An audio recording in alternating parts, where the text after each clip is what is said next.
AP deputy CM Pawan Kalyan గిరిజన సంక్షేమ మరియు ఏజెన్సీ ప్రాంతాల అభివృద్ధికి ప్రాధాన్యత ఇచ్చి పెద్ద మలుపు తీసుకున్నారు. గిరిజన గ్రామాలకు పవన్ చేసిన అభివృద్ధి చర్యల్లో రోడ్ల నిర్మాణం, మినీ గోకులాలు, మ్యూజిక్ డ్రాయింగ్లు వంటి ముఖ్యమైన ప్రాజెక్టులు ఉన్నాయి.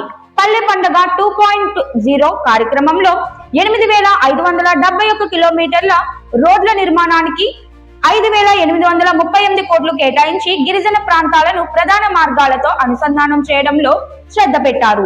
పవన్ కళ్యాణ్ ఆదేశాల మేరకు 25,000 మినీ గోకులాలు, 157 కమ్యూనిటీ గోకులాలు మరియు 58 కిలోమీటర్ల మ్యాజిక్ డ్రాయింగ్లు ఏర్పాటు చేయడం ద్వారా గిరిజన పశు సంవర్ధన మరియు నీటి నిర్వహణలో విశేష సహాయాన్ని అందిస్తున్నారు.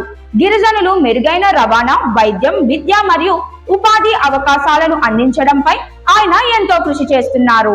విశాఖలో నిర్వహించిన PESA మహోత్సవం కూడా పవన్ ఆధ్వర్యంలో విజయవంతంగా జరిగింది. ఇందులో సుమారు 2,000 మంది పంచాయతీ ప్రతినిధులు, క్రీడాకారులు మరియు సాంస్కృతిక కళాకారులు పాల్గొన్నారు. పవన్ కు గిరిజనుల అభివృద్ధి పట్ల ఉన్న నిబద్ధత, రాజకీయాల పక్కన పెట్టి గిరిజనులకు ఇచ్చిన కృషి గిరిజన ప్రాంతాల్లో జనసేన ఓటు బ్యాంక్ పెరిగే అవకాశాలు సూచిస్తోంది. గత ఎన్నికల్లో గిరిజనులు వైసీపీకి ఓటు వేశారని అందరికీ తెలిసిన విషయమే.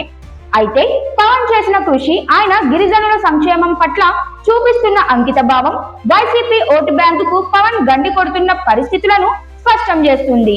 రాజకీయ విశ్లేషకులు పవన్ మేలుకొన్న ఈ చర్యల వల్ల జనసేన గిరిజన ఓటు బ్యాంకును పెద్దగా పెంచుకోవడానికి అవకాశం ఉందని భావిస్తున్నారు.